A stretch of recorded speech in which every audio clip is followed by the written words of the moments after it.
Vamos lá, meus irmãos, vamos lá. Começando aqui nossa segunda aula de Teologia Sistemática 1, Bibliologia. Mais uma vez, graça e paz. Amém. Graça e paz. Amém. Graça e paz. Como é nosso costume, já oramos, já pedimos a bênção de Deus pela classe, pelos alunos, pelos professores.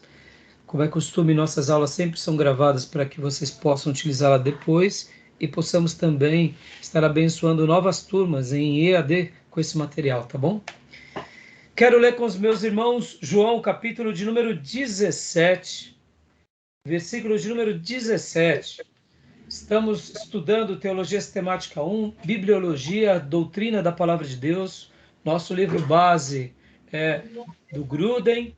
Temos também, vamos dedicar um tempo muito importante ao material também do Erickson, do Bancroft, do Langston e também do Hobbes. E dessa forma a gente vai estar buscando aprender sobre essas doutrinas tão importantes. Estou muito feliz, meus irmãos. Então vamos lá, meus irmãos, vamos ler? Vamos ler João 17, 7. João capítulo 17, versículo 7. Quero ler aqui um texto, quero contar uma ilustração e vamos mergulhar no material. Quem achou pode ler para nós.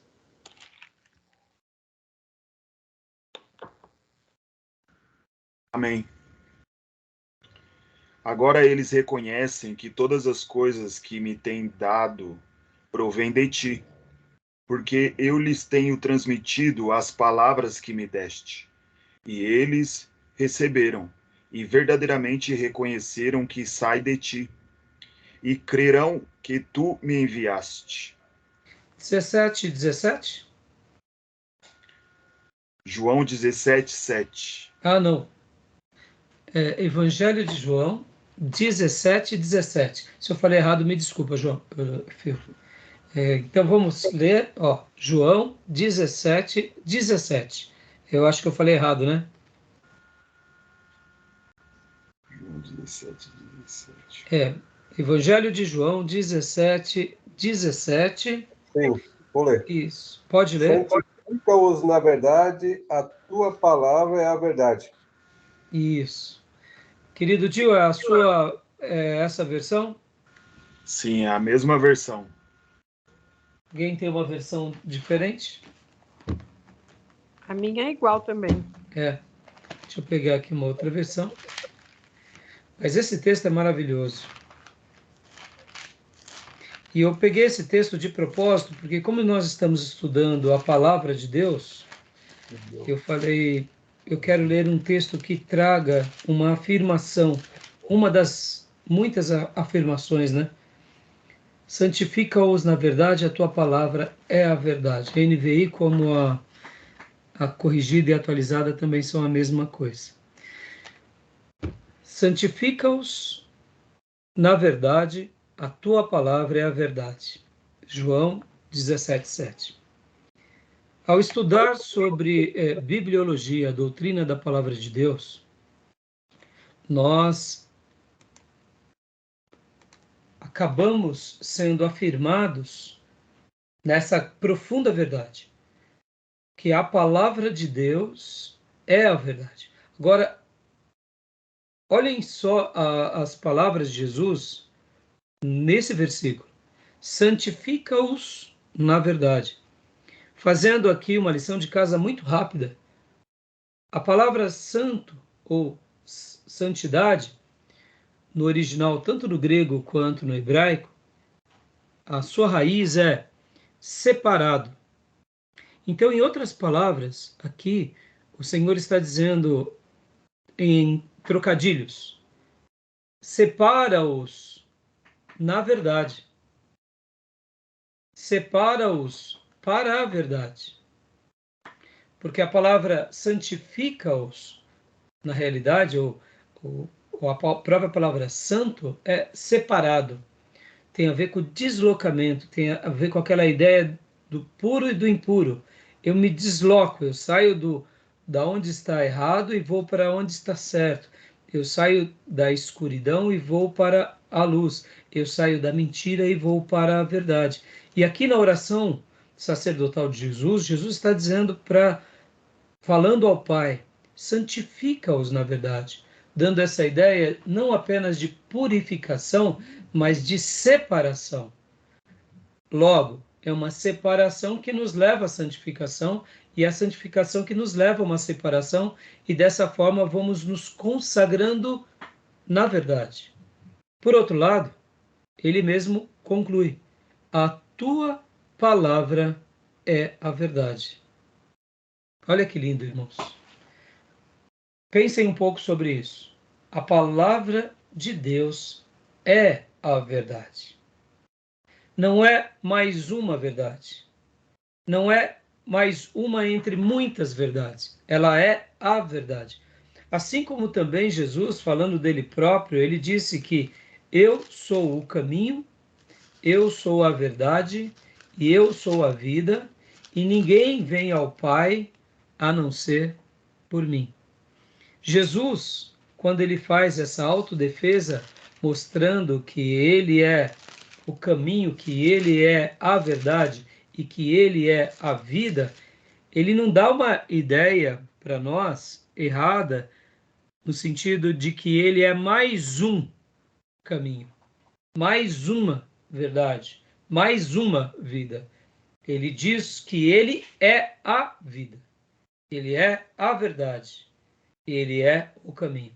E agora Jesus também, citando essas expressões, e nessa oração, ele faz essa afirmação, e João, o apóstolo, registra, onde ele dizia que a palavra de Deus é a verdade, e o próprio Jesus estava dizendo para o Pai: separa-os nessa verdade. Fazendo aqui um trocadilho que é muito pertinente no apóstolo João, ele sempre vai trabalhar muito com essas comparações, com esses dilemas. Trevas, luz, mentira, verdade, lobo, pastor, lobo, ovelha. Então, é muito lindo essa expressão, e eu queria deixar essa leitura para vocês. Nós seguimos a Deus e nós temos a Bíblia como a grande palavra de Deus, e ela é a verdade, a única. Amém? E agora eu quero dar uma ilustração para vocês. Já ouviram falar da Polícia Montada do Canadá? Já contei algumas histórias nas aulas passadas. Eu aprendi sobre a Polícia Montada do Canadá. E o que você ouviu falar, Júlio? Eu só vi que tem no Canadá e nos Estados Unidos, né? Polícia montada, mas... Eu aprendi com alguns irmãos, eles me contaram essa história, eu creio ser verídica, né? Que a Polícia Montada do Canadá tem um departamento que eles cuidam do dólar canadense. E quando uma pessoa passa para fazer parte desse setor, que é o setor de falsificação, eles primeiro têm todo aquele critério de aprovação bem seletivo, é uma seleção bem criteriosa. Quando a pessoa está aprovada e ela entra e começa a fazer parte agora desse departamento, uma das coisas que é pedido para esses novos soldados você não vai tocar em nenhuma nota do dólar canadense durante meses. Então você vai ter que trabalhar de carro, você vai ter que utilizar cartão, você vai fazer tudo. Mas você não vai tocar em nenhum tipo de nota, seja ela verdadeira ou seja ela falsa, porque você vai ficar estudando apenas a nota canadense.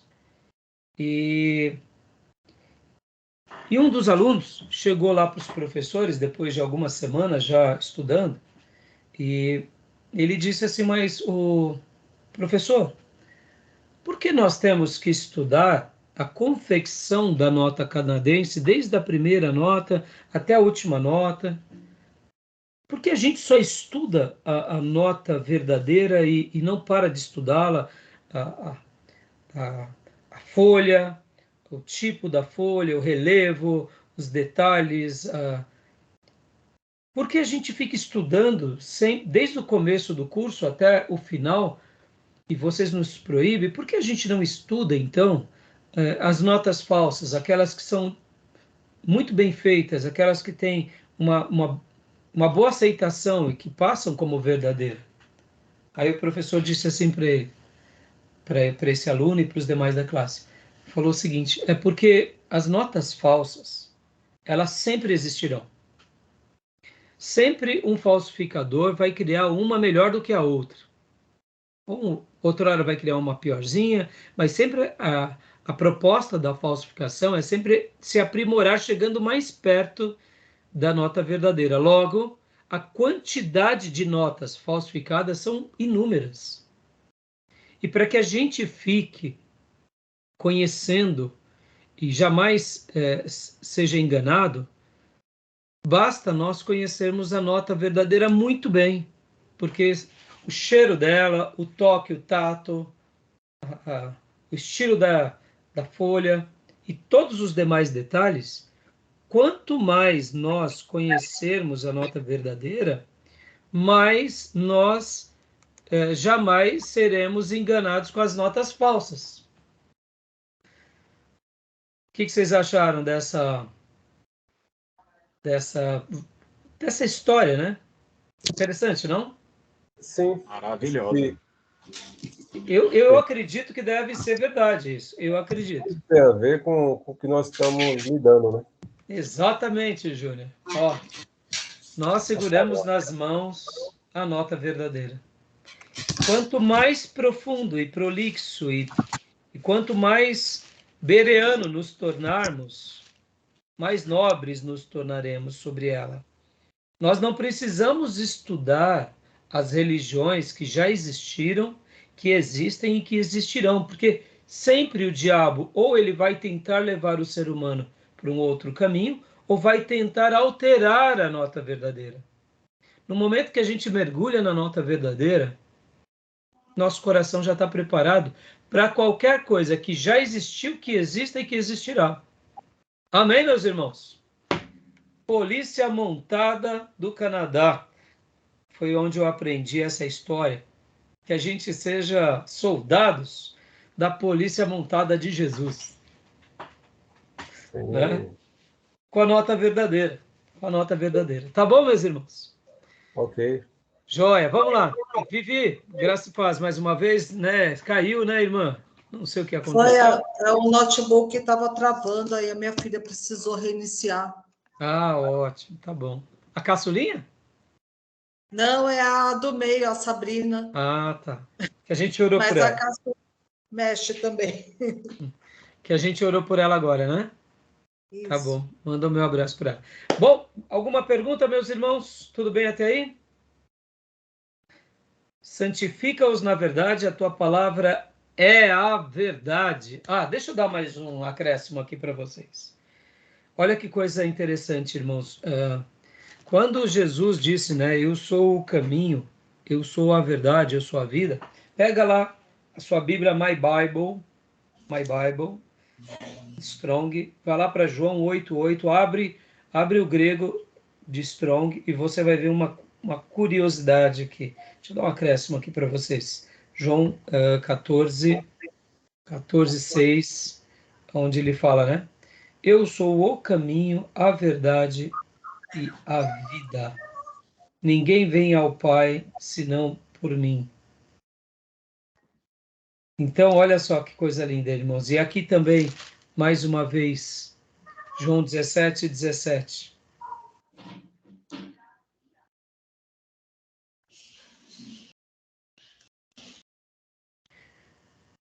A tua palavra é a verdade.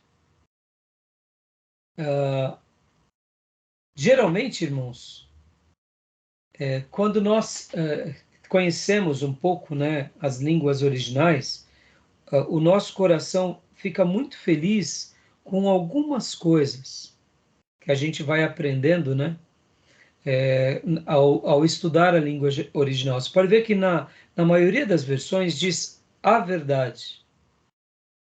Ou seja, tem um artigo definido aqui no próprio português.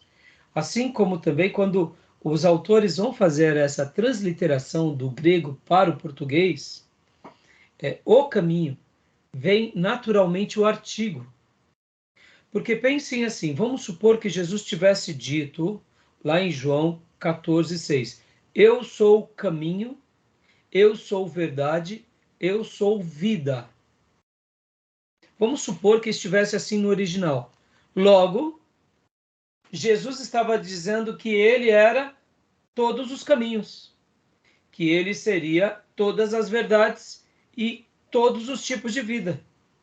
Mas ele, ao afirmar e fazer essa autoafirmação, no original nós encontramos essa correlação com o artigo definido. Ele fala, eu sou o caminho. Pode ver que no português, o a, o o, são também conhecidos como artigos definidos, no caso de uma construção de uma palavra ou de uma frase, como nós acabamos de ler. Então, aqui em João 17:17, que diz que a tua palavra é a verdade, não é verdade. Porque se a tua palavra é verdade, então poderia ser muita coisa, mas quando tem o artigo definido, dá, como o nome já diz, dá endereço, define algo. Especifica, né? Como?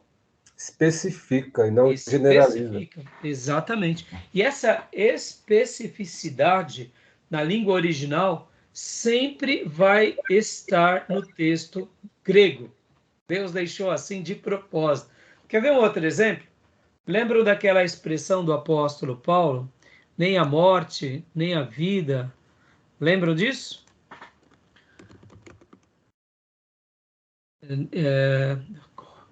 Texto é Romanos 8, Lembra? 38 Lembro, e né? A morte da 39. vida Vamos lá? separará. Romanos 8, 38 e 39. Olha que legal. Quer ver? Vamos ler. Porque estou bem certo de que nem a morte, nem a vida, nem os anjos, nem os principados, nem as potestades, nem o porvir, nem os poderes, nem a altura, nem a profundidade, nem qualquer outra criatura poderá separar-nos do amor de Deus que está em Cristo Jesus, o nosso Senhor. Há algo bem parecido com o que eu acabei de dizer para vocês sobre essa questão dos artigos definidos. E podem ver que na maioria das versões está nem a morte, mas a NVI ela traduziu, na minha opinião, com mais precisão, porque olha só, pois estou convencido de que nem morte, nem vida, nem anjos, nem demônios, nem o presente, nem o futuro, nem qualquer poderes, nem altura, nem profundidade, nem qualquer outra coisa na criação será capaz de nos separar do amor de Deus que está em Cristo Jesus, nosso Senhor. Ou seja, dando essa mesma ideia que eu acabo de dizer, de forma mais abrangente. Porque, olha, nem morte. Que morte? Qualquer tipo de morte. Não é a morte. É qualquer tipo de morte. Nem vida. Ou seja, qualquer tipo de vida. Nem anjos. E nem demônios. Dando uma ideia, não é uma coisa específica. É absolutamente o nada. Nada nos separará do amor de Deus que está em Cristo Jesus. Tá bom? Deixo aqui para vocês. Fica aqui essa dica das línguas originais, tá bom, meus irmãos? Graça e paz, pastor Johnny, graça e paz, Maísa. Pastor Rai, irmãos, graça e paz. Já estão mais do que orados. Amém. Joia. Então vamos lá, meus irmãos, vamos lá para nossa... agora vamos estar passando aqui para vocês. Estarei passando aqui para vocês o quê? O slide da introdução do Gruden. Vocês viram que eu encaminhei para vocês muito material no WhatsApp de vocês, para vocês já irem se familiarizando. E vamos hoje mergulhar aqui na introdução do Gruden e já vamos começar no capítulo 1, que é, na parte 1, né, que é a palavra de Deus, tá bom? Tranquilo? Vamos lá, então? Os slides do livro do Wayne Grudem, Teologia Sistemática Completa e Exaustiva. Biblioteca Vida Nova de Recursos Pedagógicos para a Teologia Sistemática, de Wayne Grudem.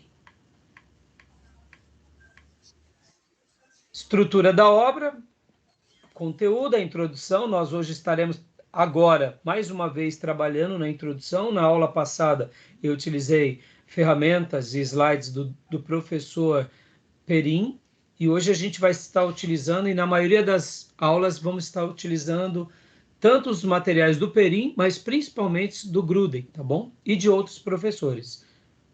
Então, a obra dele é baseada nessa estrutura.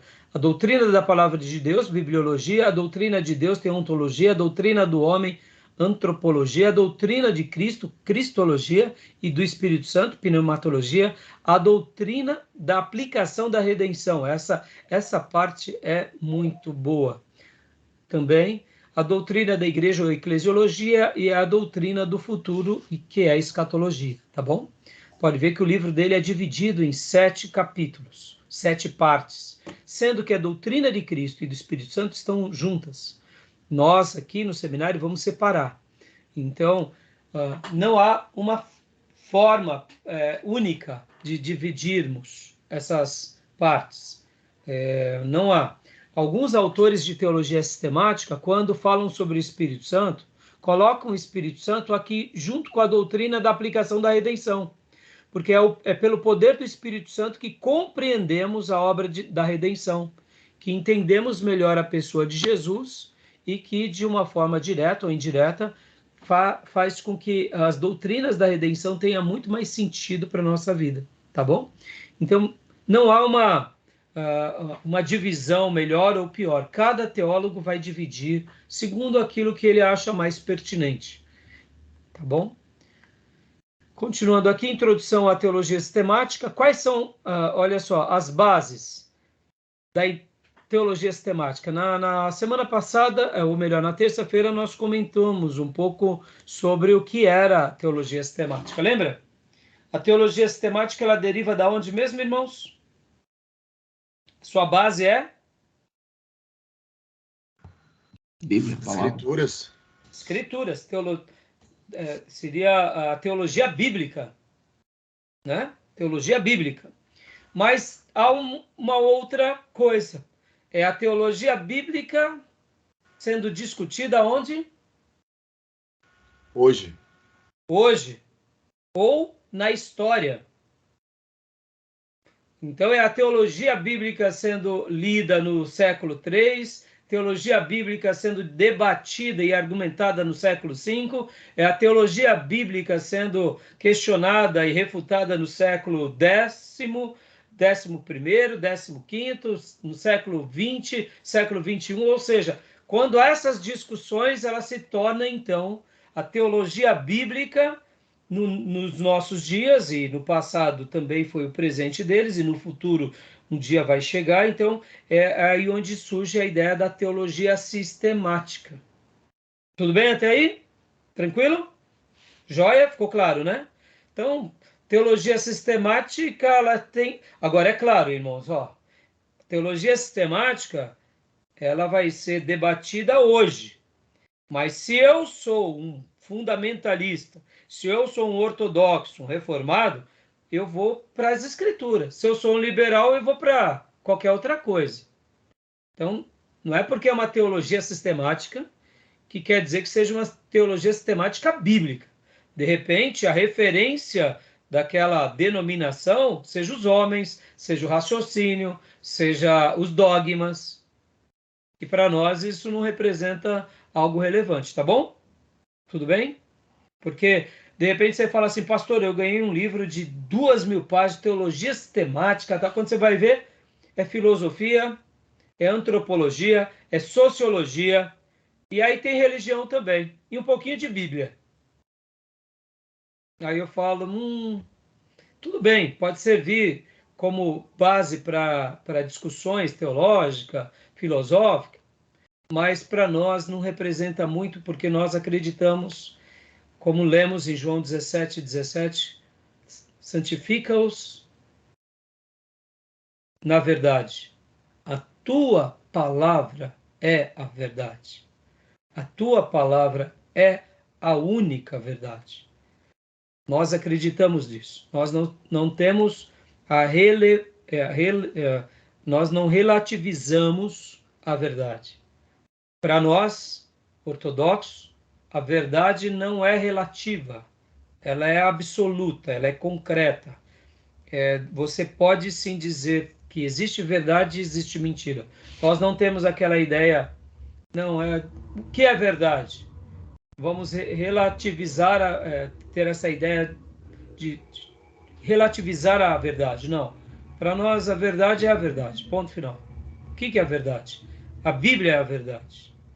Existem coisas que são verdades e nós não questionamos. Tá bom, meus irmãos? Beleza? Querem comentar alguma coisa? Não? Não sei se vocês já ouviram sobre isso, mas creio que sim.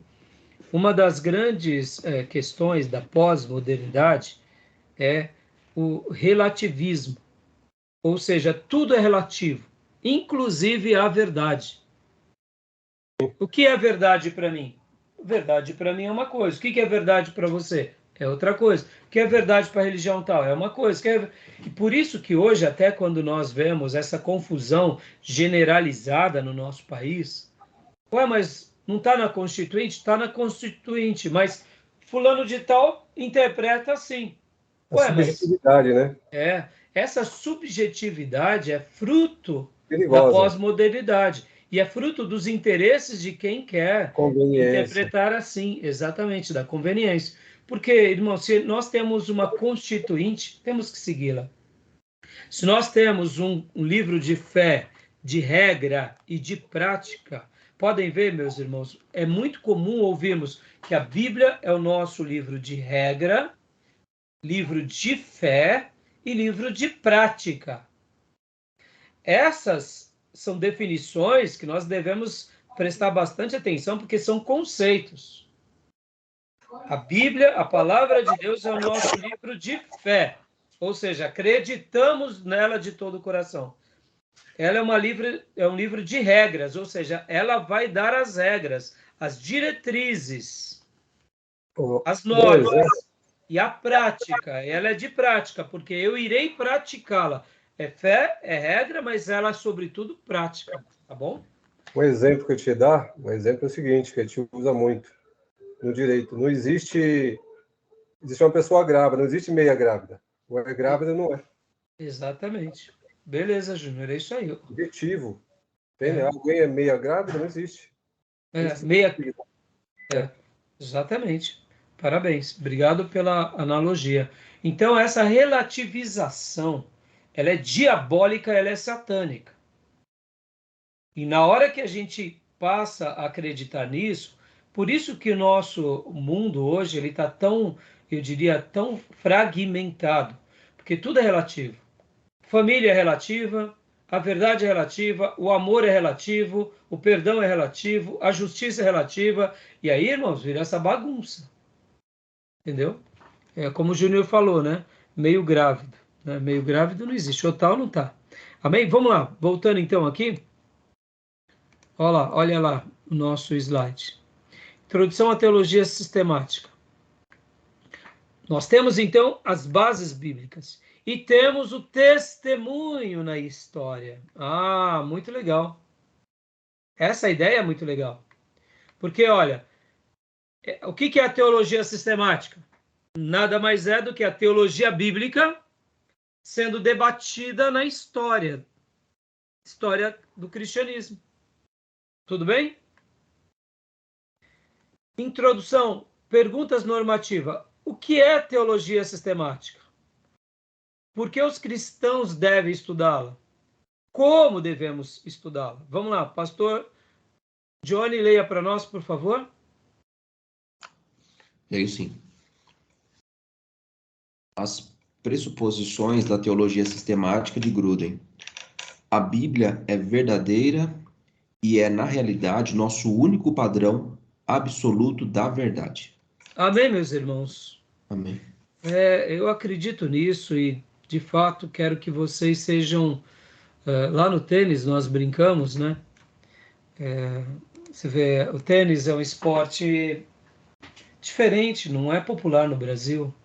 Ele é mais popular na Argentina, um pouco popular na América, bastante popular na Europa e bastante popular no leste europeu.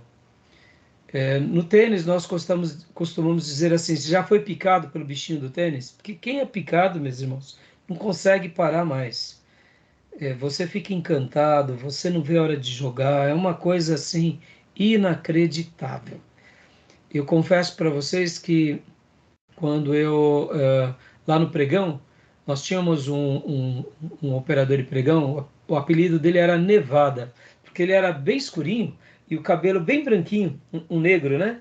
Então, o apelido dele era Nevada. E o Nevada, quando nós estávamos na lanchonete, no pregão tinha várias TVs, tinha lanchonete, e na lanchonete colocava muito em esporte. E quando estava passando um torneio de tênis, geralmente era só ele que pedia para colocar nos canais de tênis. Quando era futebol, ele não tinha vez para ele de jeito nenhum, o pessoal não deixava ele assistir. Mas quando estava tranquilo, então quando ele estava assistindo, eu lembro que o Neval falava assim: "Uau, olha que slice! Uau, vocês viram esse winner?" E todo mundo ficava assim, olhando para a cara do outro, assim. E aí era um ou outro do pregão que curtia tênis. Eu me lembro bem, tinha um amigo nosso que morava aqui no Arujá, o Pânico. Ó, o nome do pregão, os amigos eram tudo assim, ó, Pânico. O Pânico, e ele jogava tênis. Então era o Pânico, quando podia, estava ali, via. Ou o Nevada. O Nevada ficava falando: "Vocês viram esse drop shot? Meu Deus!" Ele ficava assim, empolgado, ele ficava... Todo mundo olhava assim um para o outro e falava: "O Nevada tá doidinho, doidinho." E o Nevada, ele era da congregação, mas na hora que falava do tênis, ele ficava assim, admirado. Bom, eu olhava assim e falava: "Pá, muito legal, mas não vejo graça nesse negócio, jogar a bolinha de um lado para o outro. Pô, que coisa mais chata." Tá bom. Quando era um jogo, Nadal, Federer, Djokovic, isso daí, irmãos, lá pro ano 2000, né? 2000 e pouco, o pregão fechou em 2009. Então eu falava assim: "Ah, legal." Até o dia que eu peguei pela primeira vez a bolinha e uma raquete e dei uma batida. Na hora que eu dei a batida, irmãos, eu falei: "Meu Deus, como é difícil colocar a bolinha do outro lado." Porque você joga a bolinha em qualquer lugar, menos do outro lado. Então, quando você pega e bate na bolinha e ela vai a 50, 100 metros longe da onde era para cair, você fala: "Pelo amor de Deus, isso daqui é muito difícil." Aí você vai fazer dois, você fala: "Meu Deus, é uma raquete desse, é uma raquete enorme, como eu não acerto esse negócio? Pelo amor de Deus." Na minha infância eu jogava taco, né? Falei: "É mais fácil jogar taco." E aí, irmãos, quando você começa a jogar tênis e você pega o gosto, lá no clube nós falamos: "Você já foi, fulano foi picado pelo bichinho, porque não quer sair da quadra, fica fominha, é um negócio assim, quer assistir jogo de tênis, e é uma loucura." Então, irmãos, por que eu estou fazendo essa ilustração? Eu quero que vocês sejam picados pelo bichinho, se a gente pudesse assim dizer, da teologia ortodoxa, entendeu? Da teologia reformada, que ama a Bíblia loucamente, entendeu? Eu sei que vocês já foram, mas faço essa analogia, porque como a gente acabou de ver aqui nesse slide, né? A Bíblia é a verdade e é, na realidade, o nosso único padrão absoluto da verdade. Amém, meus irmãos? É tão simples isso, mas hoje a igreja está sofrendo desse mal. Os irmãos estão indo para a igreja para ficar rico, outros estão indo para a igreja para ser famoso, para ter visibilidade, para ter notoriedade, outros porque já se tornaram ricos, então eles se sentem os todo-poderosos do Evangelho. Não, nós estamos aqui para adorar a Deus, para amá-lo e para servi-lo na palavra, ponto final. É sobre isso, é sobre isso. Então, que Deus nos ajude. Que Deus nos ajude a acreditar nesse livro e amá-lo, tá bom? Tá joia, meus irmãos? Bom, quem um dia quiser conhecer lá o clube, eu mostro para vocês. E aí só não reparem quando vocês verem um pastor tão empolgado correndo atrás daquela bolinha. Porque além de exercício, é terapêutico, é agradável. Olha, meus irmãos, é um esporte maravilhoso, tá bom? Claro, Nada se compara à Bíblia, claro. Mas eu fiz a comparação aqui porque quando uma pessoa começa a jogar tênis e ela não foi picada pelo bichinho, ela para. Ela compra raquete, compra tênis e depois tudo embolora. Mas quando a pessoa é picada, ó, ela não para nunca mais, né?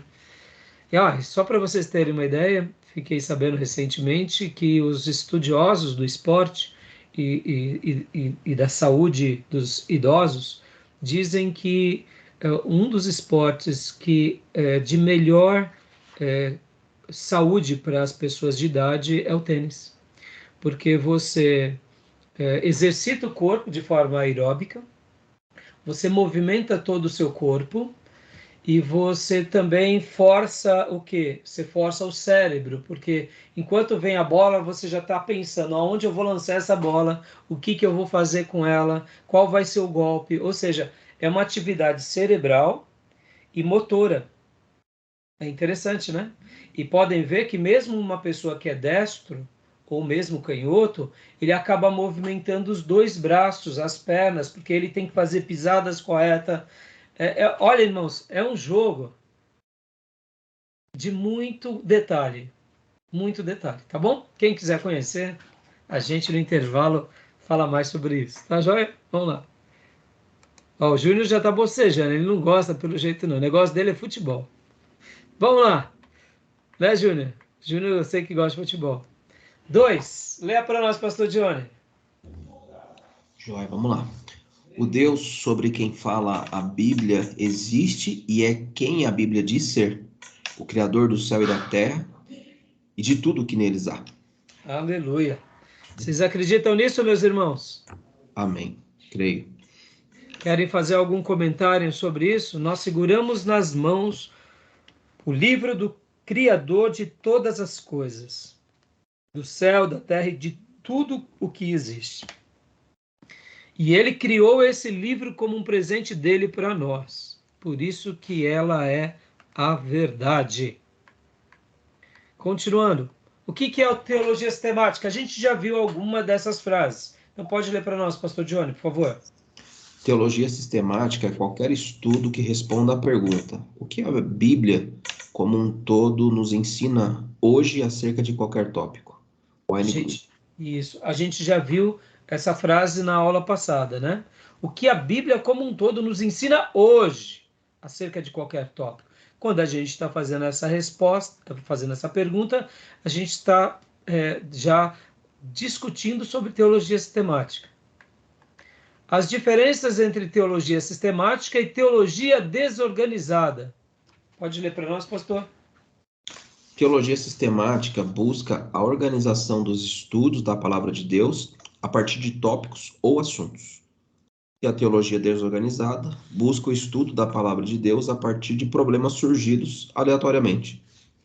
Então, aqui até o nome, né, teologia desorganizada, não façam uma leitura de que é uma bagunça. É porque seria teologias espontâneas, seria uma tradução melhor. Teologias não organizadas, porque desorganizada para nós já remete àquela ideia do quarto e da cozinha desorganizada, né? Então, seria mais dentro dessa espontaneidade, seria dentro desses acontecimentos aleatórios. Já na teologia sistemática, nós lembramos muito daquilo que é o método, que é ser metódico, que é ser criterioso, que é ser ordeiro, né? Tá bom? Então, a teologia sistemática busca essa organização. E a desorganizada é de forma aleatória, tá bom? Continuando, as vantagens da teologia sistemática.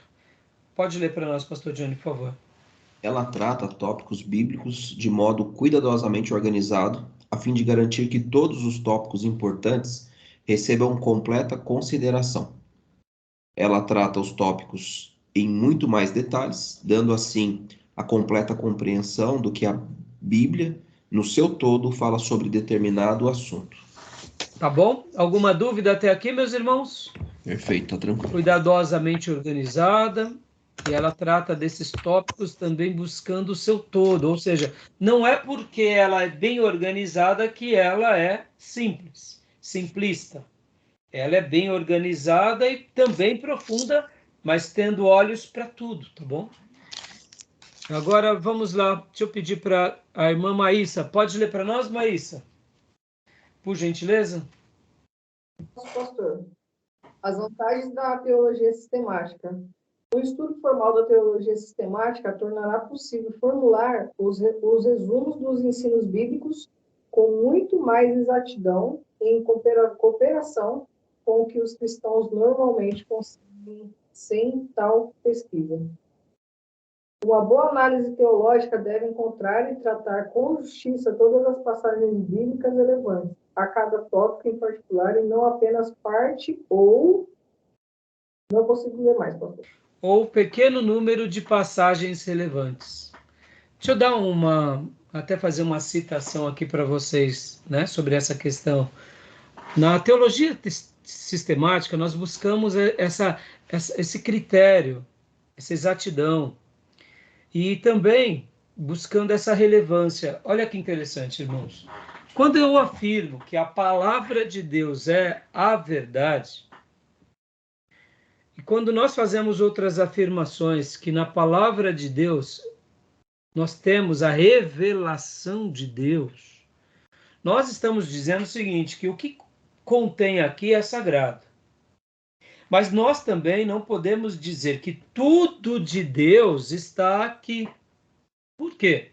Por exemplo, se nós temos a Deus como um ser eterno, criador de todas as coisas, e nós temos a Bíblia como algo que acontece na história, no momento em que eu igualo Deus à Bíblia, eu coloco Deus de uma forma menor do que ele de fato é. Logo, a palavra de Deus nos revela esse Deus criador que é eterno. Logo, Deus é muito maior do que a sua palavra. No entanto, para que nós pudéssemos conhecê-lo, ele nos deu uma palavra que, por meio dela, tudo aquilo que precisarmos, nós receberemos por meio dessa palavra para conhecermos a ele. Então, é muito interessante que quando a gente vai para essa exatidão, a gente vai para a exatidão do que ele revelou. No entanto, a gente vai buscar todas as relevâncias sobre esses assuntos, tendo respostas de algumas coisas e não tendo respostas de outras, como eu acabo de dizer. No momento que eu falo que a palavra de Deus contém Deus, mas que Deus é muito mais do que a sua palavra, eu não estou fazendo nenhuma contradição, mas eu estou dando uma clareza mais relevante de assuntos que a própria Bíblia nos mostra. Uma outra questão aqui, fugindo agora da pessoa de Deus e indo para o universo e para a criação. Nós sabemos que Deus criou o ser humano. E nós sabemos que ele criou todas as coisas. E nós sabemos hoje, principalmente hoje, que o universo ele é imenso. E ele é maior do que a gente possa imaginar. A pergunta que eu faço é: existe seres vivos em outros planetas? O que vocês acham?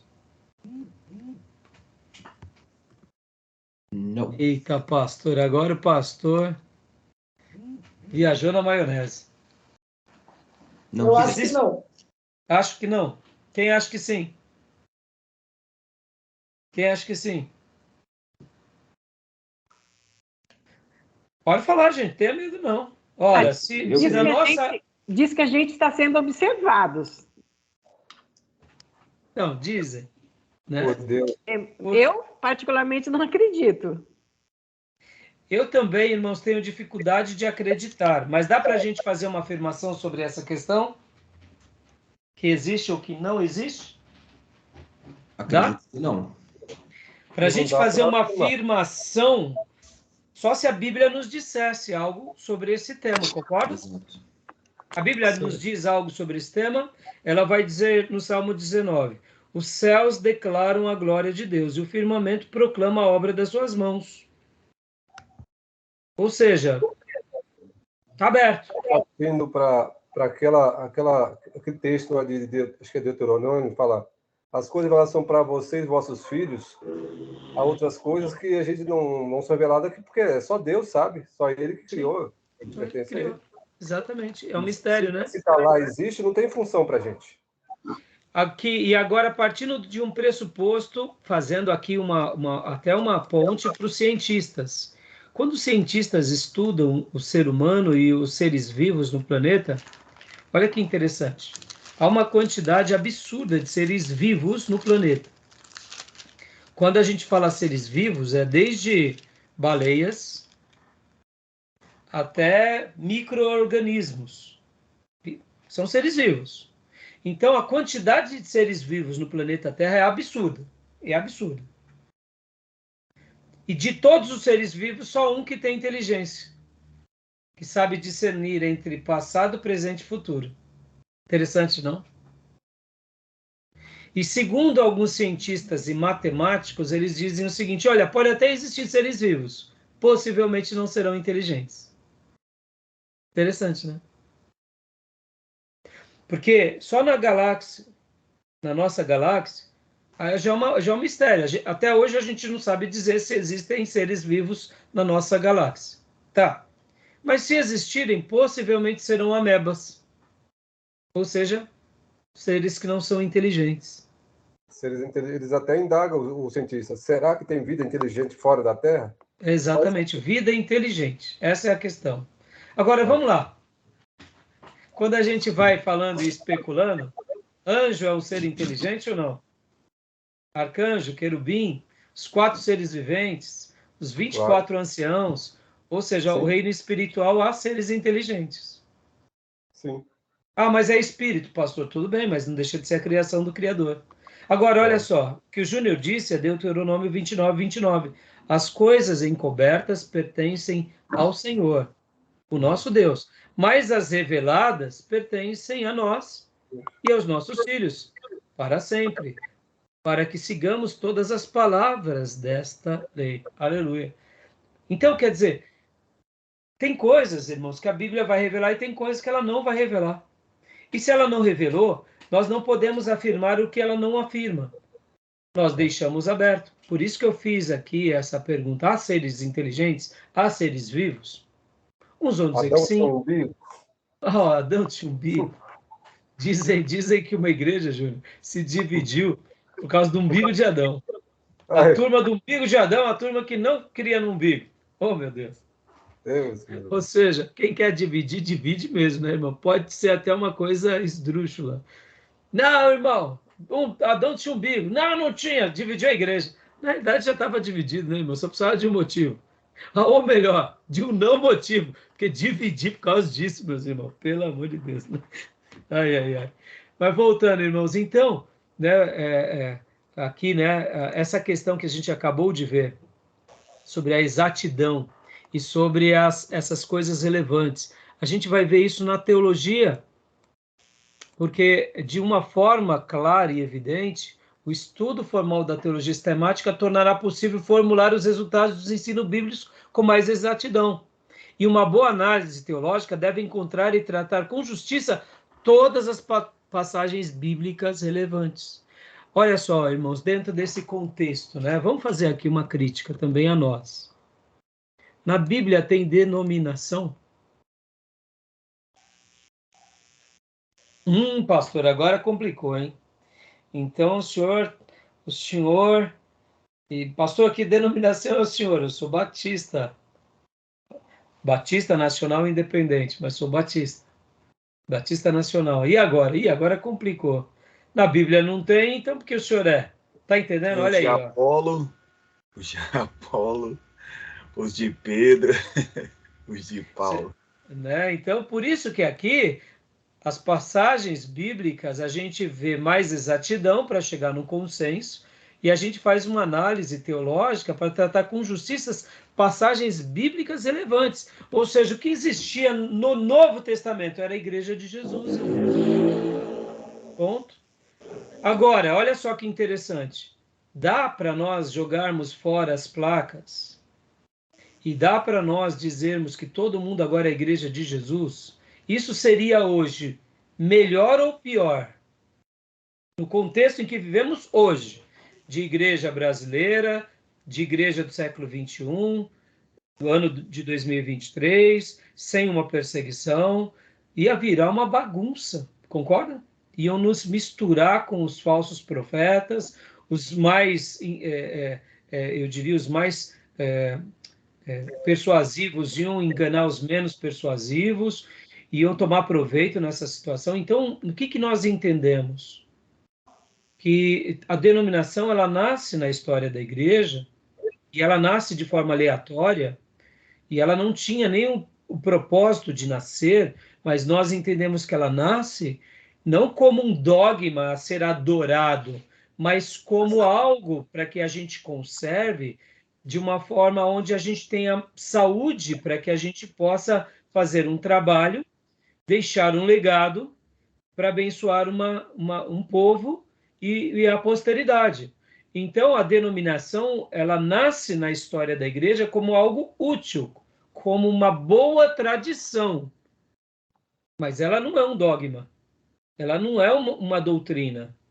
A igreja local é uma doutrina. A denominação, ela é uma boa tradição a ser conservada. Porque o apóstolo Paulo, quando ele escreve as suas cartas, ele vai falar sobre as boas tradições. Ele diga, sigam as boas tradições. Ali fica aberto que existem boas tradições que a gente pode conservar. E existem tradições que é ruim. Agora, o problema nosso é quando a gente começa a colocar uma boa tradição em pé de igualdade com a Bíblia, ou até acima. Podem ver que, em nome da denominação, hoje a gente tem a denominaciolatria. Depois que você veio para essa denominação, depois que você veio para essa igreja, Jesus trabalha. Porque na outra Jesus não trabalhava. Entendeu? Querer vincular a Bíblia, né? Hã? Querer vincular a Bíblia. A E agora, só faz isso quem não conhece Bíblia, ou quem não está aberto ao quê? A essas discussões de todas as passagens bíblicas relevantes de forma justa. Porque o fato de eu argumentar que a denominação não está nas Escrituras não nos inferioriza e nem gera em nós um pecado, porque o pecado está em idolatrarmos a denominação. Então, percebam, irmãos, a teologia sistemática ela vai trazer essa exatidão, ela vai trazer essa busca mais detalhada, mas ela vai trazer essa honestidade também nas passagens mais relevantes e, ao mesmo tempo, para que a gente tenha uma resposta. Como eu disse agora, já fiz a pergunta e dei a resposta. Qual é o problema da denominação? Nenhum, pelo contrário, ela se torna útil. Hoje, por exemplo, nosso prédio, a nossa igreja, tudo que temos, o seminário, é tudo patrimônio da Igreja Batista Missionária em Ferraz de Vasconcelos. Eu, como diretor da igreja... É uma denominação, um endereço, um local. É um endereço, são bens, né? Eu, como líder da denominação, respondo juridicamente, mas não está no meu nome. Eu sou representante legal, mas tudo isso que temos é da igreja, ou seja, então não tem nenhum problema. Até porque, irmãos, quando vier uma grande perseguição sobre a igreja, os prédios ficam, os bancos ficam, os bens ficam. E quem sobra é os lavados e remidos no sangue do Cordeiro. Mas enquanto não há isso, a gente vai construindo escola, vai expandindo o reino, vai fazendo projetos, vai criando igrejas, tá bom? Porque é útil e bom. Joia, meus irmãos? Nem o cristianismo Jesus criou. Como? Nem o cristianismo Jesus criou. Jesus não criou nenhuma. Foi chamado cristianismo de forma pejorativa. Sim. Na realidade, você pode ver, né, Júnior, que a palavra cristão nasce na Antioquia da Síria. Aonde, pela primeira vez, eles foram chamados de cristãos, que significa... Tá sem áudio, pastor Johnny.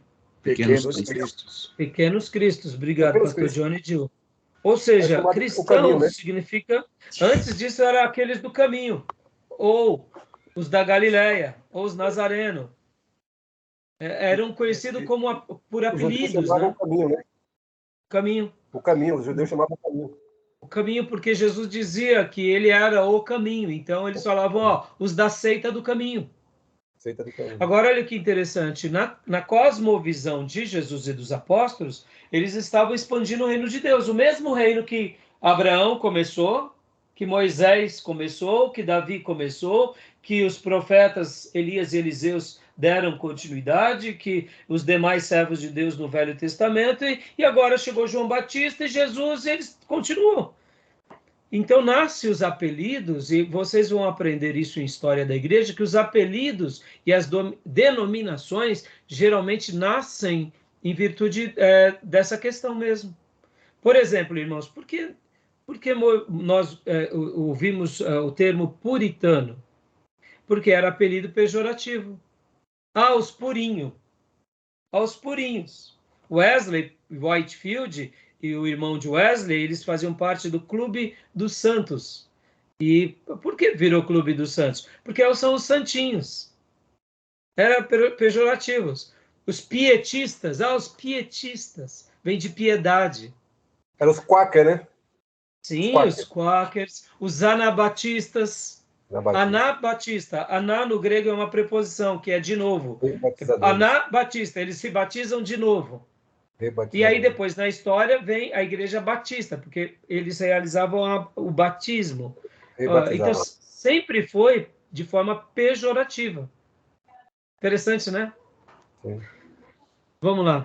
E agora, só para uma última coisa. John Wesley, por exemplo, irmão. Nós conhecemos John Wesley como o pai da Igreja Metodista. Mas John Wesley nunca quis criar uma denominação. Ele era o que? Ele era anglicano, irmãos. Ele fazia parte do colegiado da Igreja da Inglaterra. E porque ele começa a fazer uma obra de evangelismo com tanta expressão, ele incomodou, ele foi, entre aspas, considerado, vamos supor, ele foi tipo deixado meio que de lado. E, naturalmente, surge o quê? Aqueles discípulos que seguem ele. Como John Wesley era metódico, nasce a Igreja Metodista. Entendeu? Usava os métodos. Agora, aqui, até para ir na contramão das nossas vaidades. Entendam, irmãos. Para a gente criar uma denominação, ou uma igreja, tem que ser uma coisa divina, não pode ser uma coisa baseada em vaidade. Tem que ser uma coisa divina. Porque existem tantas denominações boas, a gente não precisa criar mais uma. Estão entendendo? Pensem nisso, tá bom? Vamos lá, continuando aqui, o slide para a gente ir avante.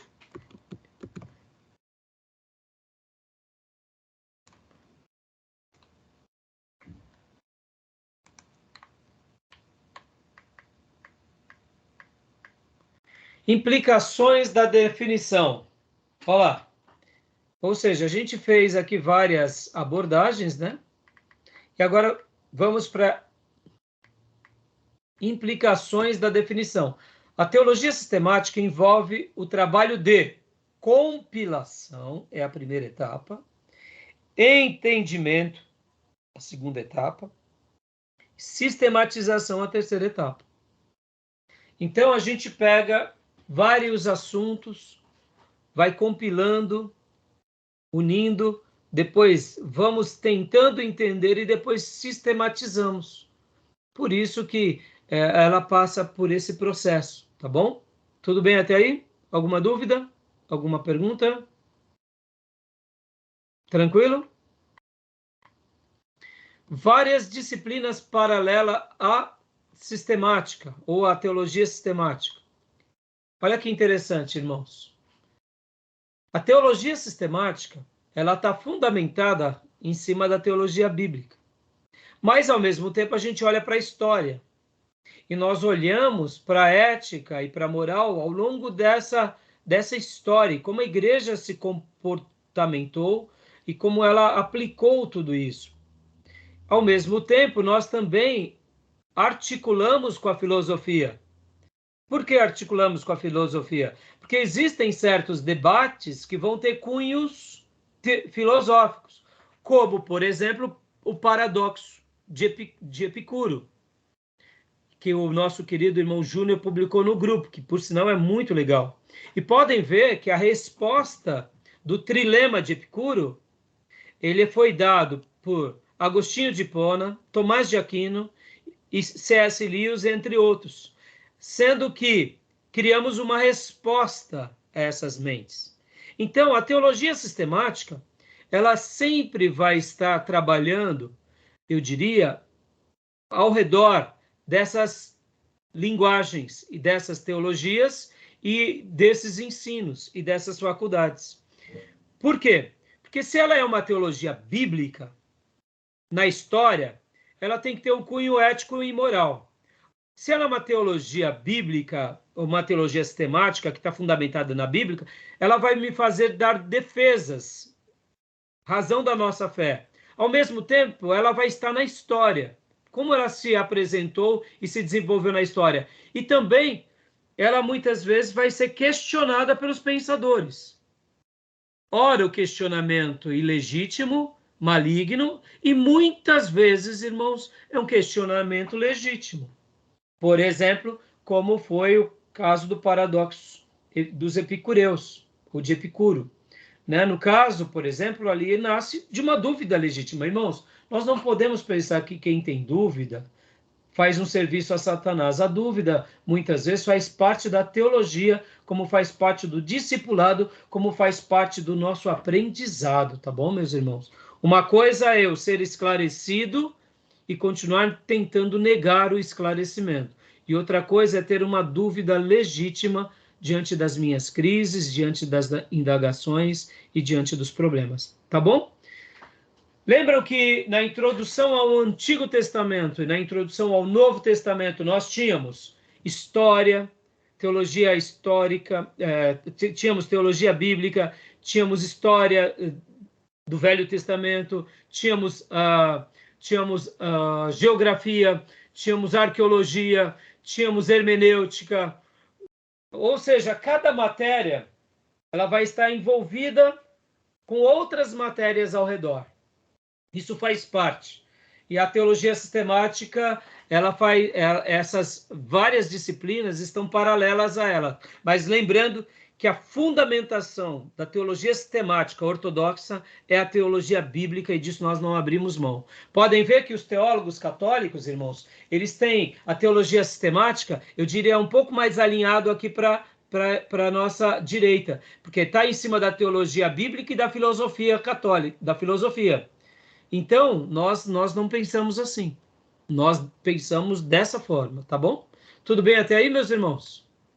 Tudo jóia? Alguma pergunta? Tudo sim. Ficou claro? Ok. Perfeito? Joinha? Querem fazer alguma pergunta? Deu para entender, irmãos? Deu para entender essa base? Sim, sim. Vamos supor, aqui, os liberais, eles estão aonde? Em cima da teologia bíblica? Não, eles estão mais em cima da teologia filosófica. Ou quem sabe, em cima mais da ética, daquilo que eles enxergam que é correto para aqueles dias. Então, é por isso que eu digo que cada corrente vai ter as suas vertentes, tá bom? Questão de protagonismo aí, né? Oi? Questão de protagonismo dessas disciplinas. Uma se está protagonizada mais, os liberais, mais na filosofia. Teologia é coisa mínima. Exatamente. Muitas vezes também vão ter liberais, Júnior, que vão estar em cima da teologia histórica. Como assim? O que importa para nós é isso hoje. No passado foi aquilo porque eles eram do passado. A gente não está no passado, então estamos resolvidos. E a Bíblia? A Bíblia a gente usa. Só para a gente concluir aqui esse vídeo, irmãos, eu estava ouvindo uma palestra de liderança do Dr. Russell Shedd, se eu não me engano, foi de liderança. Irmãos, muitas coisas que eu ensino para vocês, eu vou repassando, eu nem lembro direito as fontes, tá? Eu não sou que nem o Ribeiro, um gênio, eu queria que Deus tocasse nesses neurônios, mas não tocou. Ainda não, mas tem orado. Mas eu lembro que a citação é, sim, do doutor pastor Russell Shedd. Ele fala que na igreja, que é ou o genro dele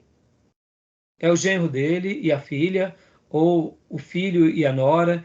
Eu sei que é parentes dele que moram na Alemanha. Lá na igreja da Alemanha, eles tiveram que colocar no estatuto da igreja que o pastor da igreja tem que ser crente. É de rir, né? A que ponto chegamos, né? É de rir, né? É se rir. Porque o que acontece? Naquela igreja, muitas vezes entrava um pastor que era um teólogo.